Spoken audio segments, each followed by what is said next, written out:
તો હર હર મહાદેવ, કેમ છો બધા મજામાં ને? તો ચલો મહાદેવના દર્શન કરી લ્યો.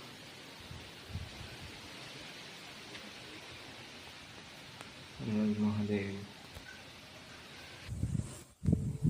તો ભાઈ વિષ્ણુ જ્યારે માંડવી છાંટવાનું દવા છાંટવાનું ચાલુ કરી દીધું છે.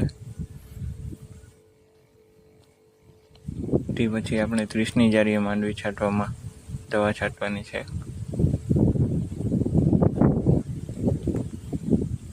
જો ભાઈ 30ની જારીએ માંડવીમાં દવા છાંટવાની ચાલુ કરી દીધી છે.